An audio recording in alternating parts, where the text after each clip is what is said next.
So first things first, Joel, how are you? I'm good. It's great to be here in Amsterdam. Well, it's great to have you. And before we jump into your new album, I'd like to go back to the beginning a little bit.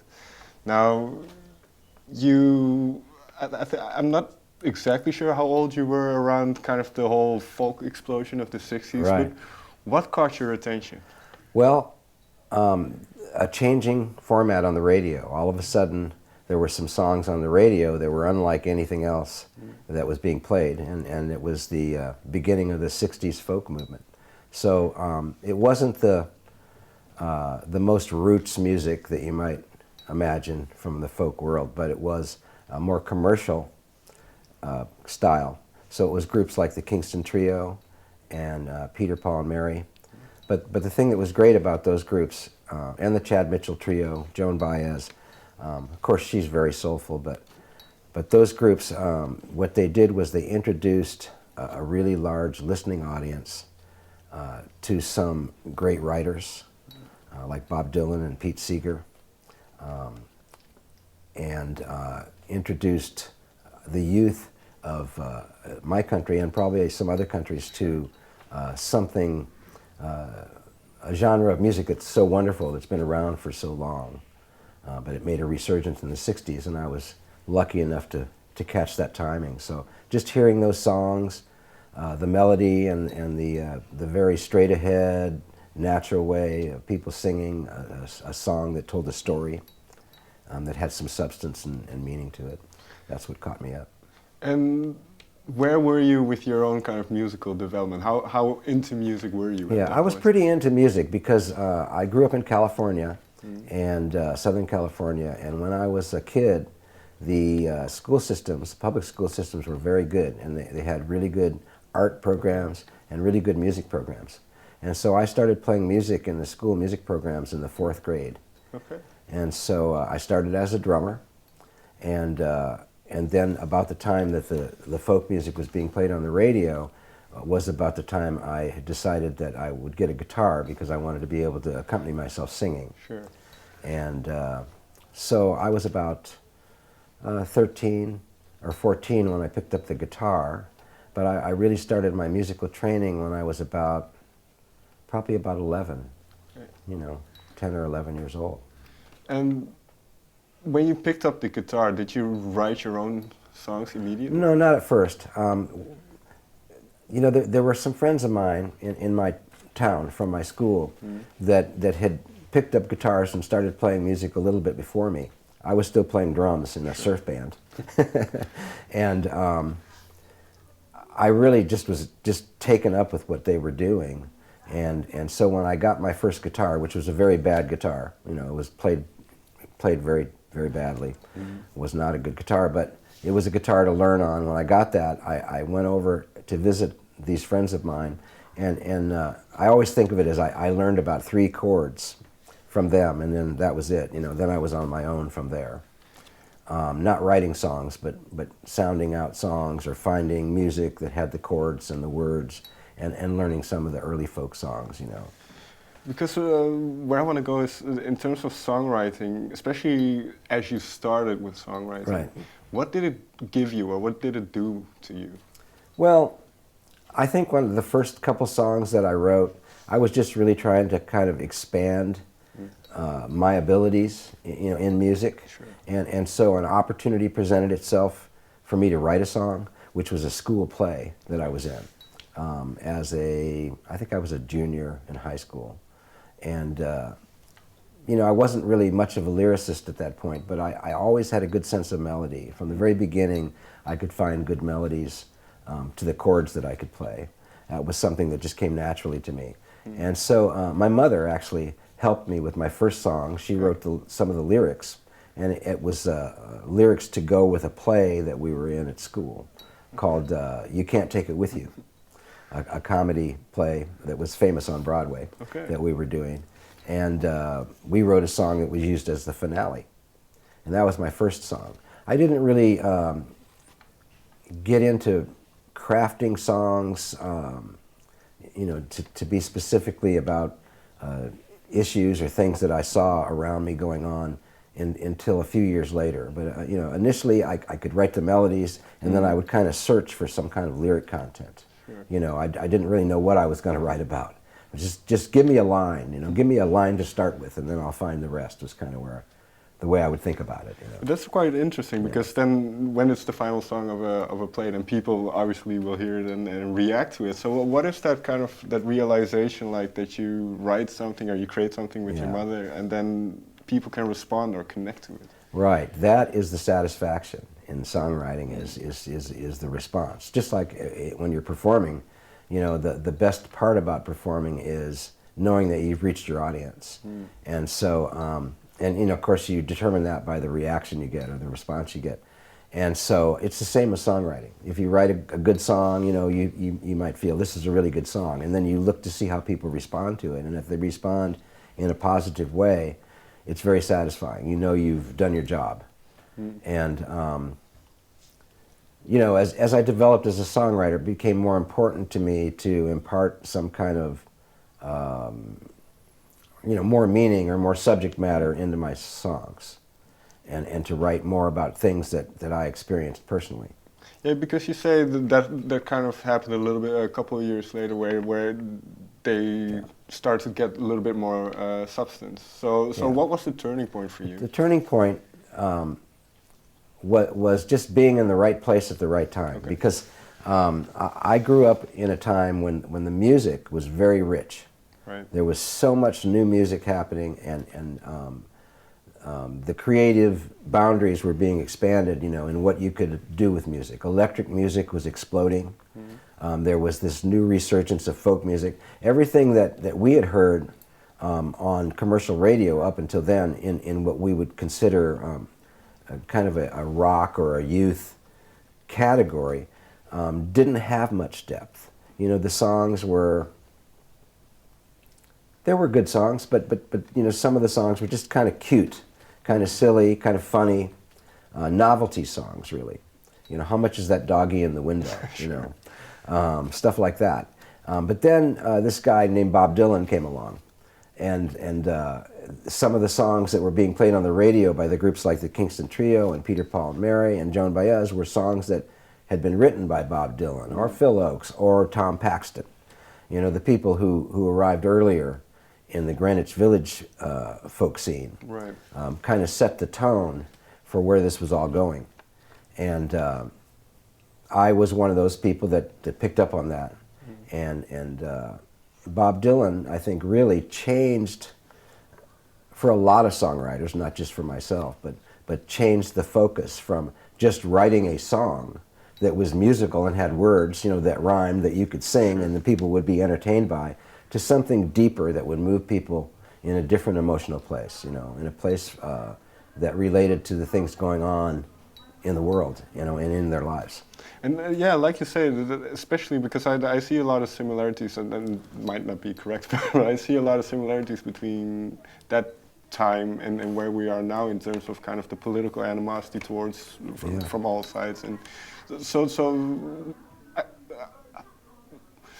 I don't know how to formulate this, but how did the youth, in this sense, respond to all that was happening politically?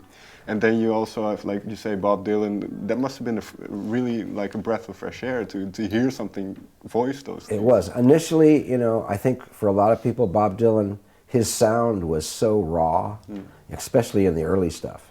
You know, when I go back and listen to it now, it's actually really sweet, you know, in the context of the evolution of music since that time. You know, it's sweet. His singing is melodic and really very much in tune. But of course, when he first broke on the scene, that's what people said. Sounds like he has a cold, you know, he's singing through his nose, you know, he can't carry a tune. But all this is untrue. If you go back and examine the early material, there's just some beautiful songs and beautiful melodies, along with the blues stuff that he wrote. And so I think, you know, the youth always picks up on this stuff. You know, this isn't something that just happened when I was young. Sure. The youth, whatever time frame we're in, the youth is always picking up on the most cutting edge political issues and all that kind of stuff. Those issues change in different times. So sometimes there's not a lot of activism. You know, everything's pretty conservative and pretty sort of you know, confined and, you know, not really free feeling. And then there's other times where freedom exposes itself more, and people reach for that freedom in all ways of their lives. And that was happening in the 60s when I was young, and I think that's happening again now. So in a way, I think that these things cycle. You know, it's not like there's a time and then another time and then another time.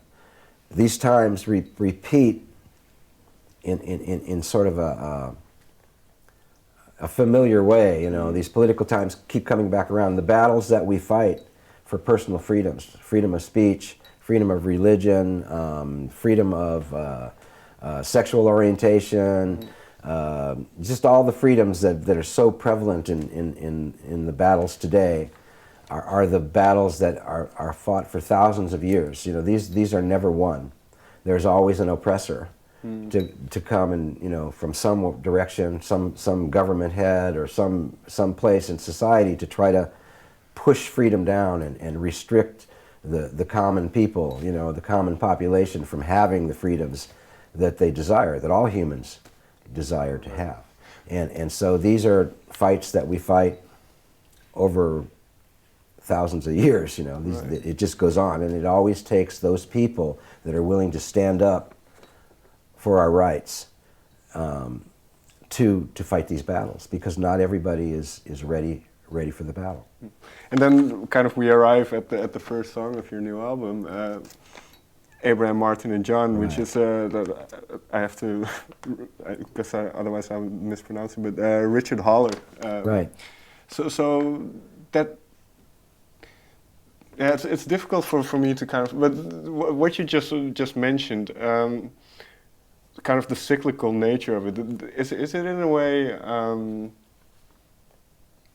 because like you said, you fought against civil rights, for civil rights in the 60s, and it seems that these days we kind of have that similar fight again. Right.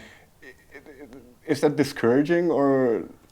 I think it can be discouraging, you know, but you know, there's the point of view, you know. So, you know, my brother actually said this one time to someone he was talking to, and they were talking about something they were going through.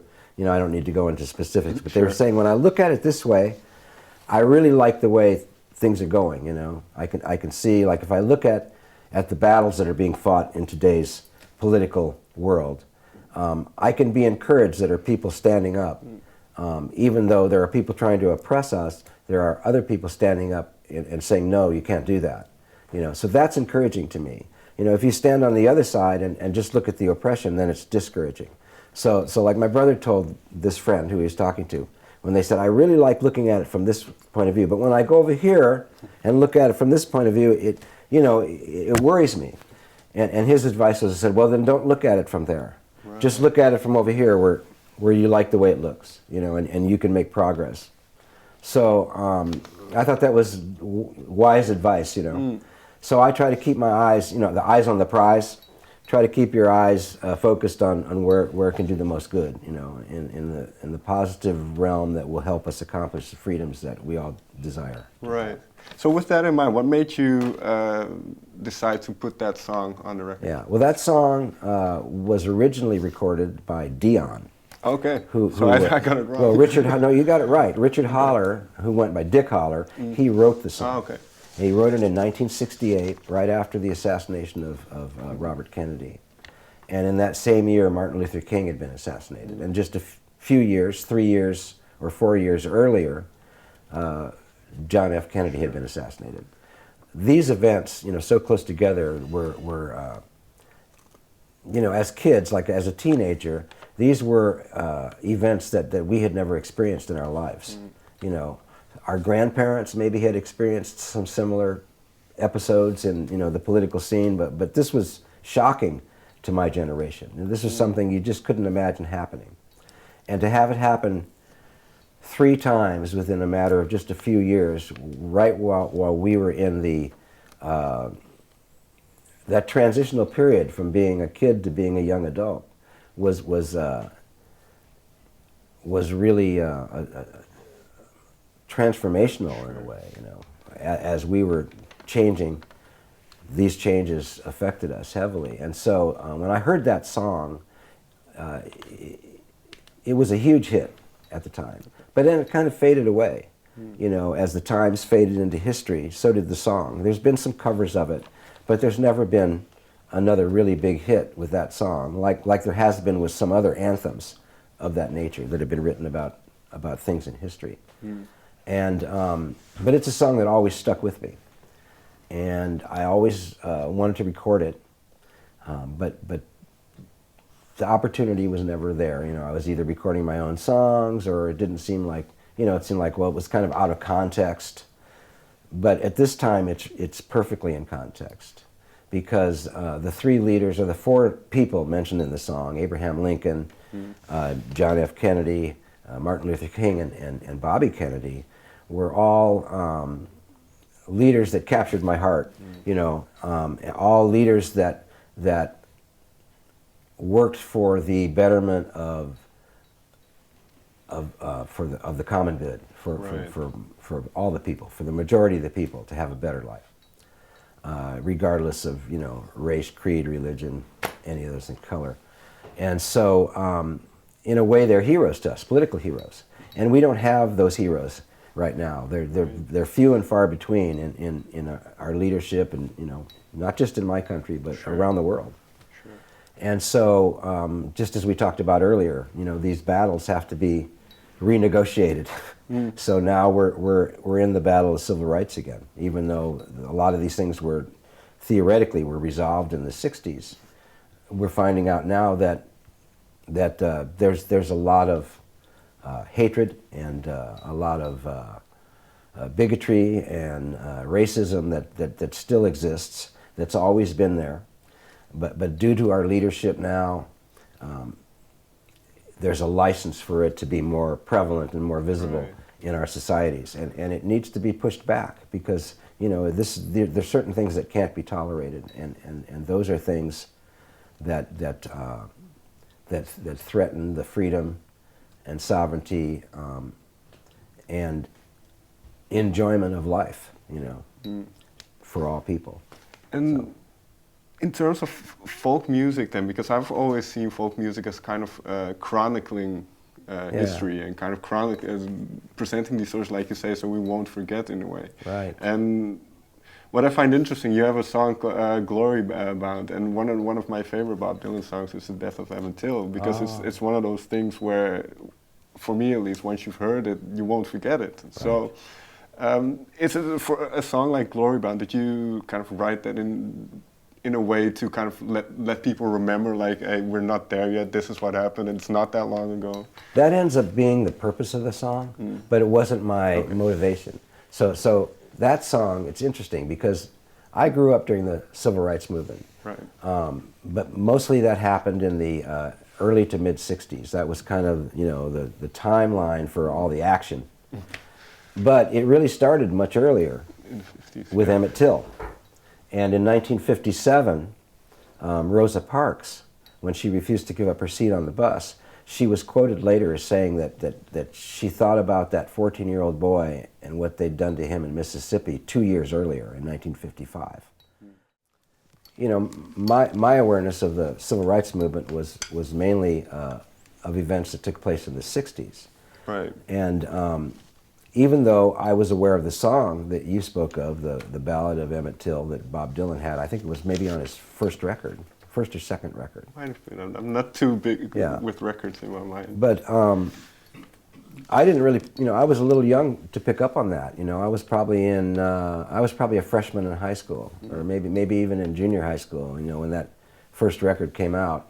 And I didn't really get keen to Bob Dylan until maybe his second album. You know, I was hearing his name a lot because a lot of the songs that I was enjoying had been written by him, but performed by other artists. And so, you know, it started to pique my curiosity. And my next door neighbor happened to have Bob Dylan's first and second albums. Okay. And so she loaned me those. And, you know, when I first put them on, they really took me back, you know, because his sound was so different, so original. And it took me a while to get used to it, but like most people that listen to Bob Dylan and take a chance to really get into it a little bit, they get caught up in it, because there's something there that's very powerful. that you can miss on one or two listenings, you know. But once you really get an introduction to his music and his style, it's very, you know, very contagious. You know, it has a lot of qualities that reach deep inside, and that's what happened to me. So I started to listen to a lot of his music, and that's probably when I started to understand the importance of lyrics and subject matter in my music. But it wasn't until just a few years ago, when I was starting to write songs for this album, I was given a screenplay that was written based on Emmett Till. Okay. It was a historical fiction, so the writer took a lot of license. He created characters, you know, that may be fictitious characters, but could have existed in the time. And then he also used the real characters in Emmett's life, his mom and his uncle and his cousins. And he wrote a story about Emmett Till growing up in Chicago and then wanting to go down to visit his cousins in the South, and talking his mother into letting him go, because she was, you know, deeply afraid of him going down there, because he was a very extroverted, happy kid, you know, outspoken, liked to kid around and joke around, and she just felt that if he went to the South, where they had come from, without really understanding the culture of the South in the 50s in the United States, there's a lot of racism, segregation, you know, white and black drinking fountains and restrooms, and, you know, just very, very strong segregation. That he, having grown up in Chicago, might not understand the culture of the South, and, you know, might get himself into trouble, which is exactly what happened. Right. He went down there and of course, was accused of whistling or saying something inappropriate to a woman who ran a small store in Money, Mississippi. And just in the last couple of years, she's actually come forward and said it really didn't happen. Right. Right. So when I read this script and got educated about what actually happened to Emmett Till, I mean, I'd heard his name before, but I didn't really understand that because this happened in 1955, really 10 years, a decade before the Civil Rights Movement, or the Civil Rights Bill was passed. The movement really started in 55, and the event of Emmett Till's death was the cornerstone of the Civil Rights Movement. And so when I wrote my song, it wasn't really to cover the details so much of what happened to Emmett Till, because that's well documented. There are photographs of you know, his body, what they did to him, of the memorial service. There's interviews on YouTube with his mother and his uncle about what happened. So that's really well documented. But what I wanted to do was try to give some dignity and respect to his death. Right. You know, somehow, you know, through the line, you know, you can lay your money down, but I am glory-bound. Just saying that, you know, I didn't die in vain, you know. My death was the beginning of the Civil Rights Movement and the beginning of more freedom for a lot of people. Mm. So. And do you see a similar role for music, or maybe art in a bigger context, to kind of have those messages and have those I love to come to chronically? Europe. I love to come to Europe because art is perceived and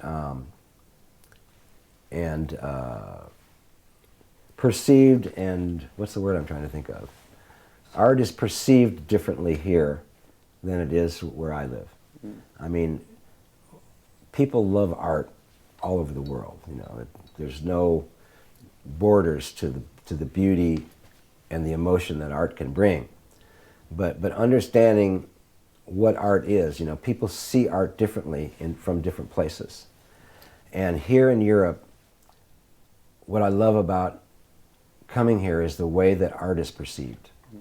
You know, as my friend in Spain told me, here in Europe, art is all about the issues, you know, and so it's kind of right there in your face. You kind of have to have an opinion, you know, based on the art that you ingest, that you see and take in, music or paintings or writing, whatever, that social issues are a big part of it.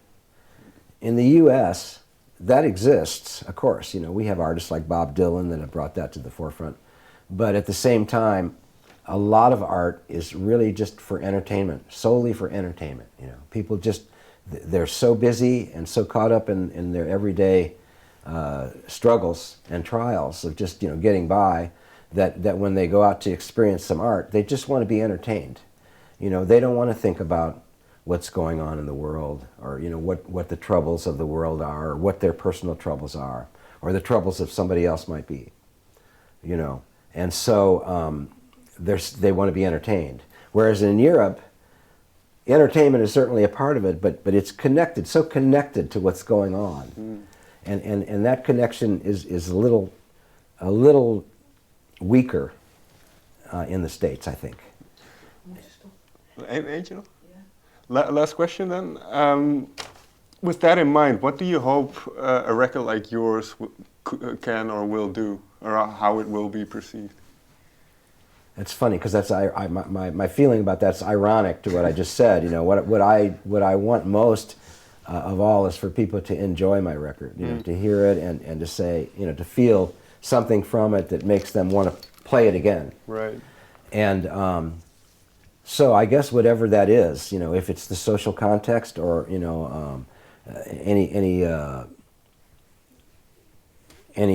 part of activism that's contained in my music, if that's what brings people to it, that's great. But if it's the melody and the music that brings people to it, you know, and they're entertained by it, that's okay with me too. So just a positive response for whatever reason. Is what I look for most. All right, Joel. Thank you very much for your time. Thank you.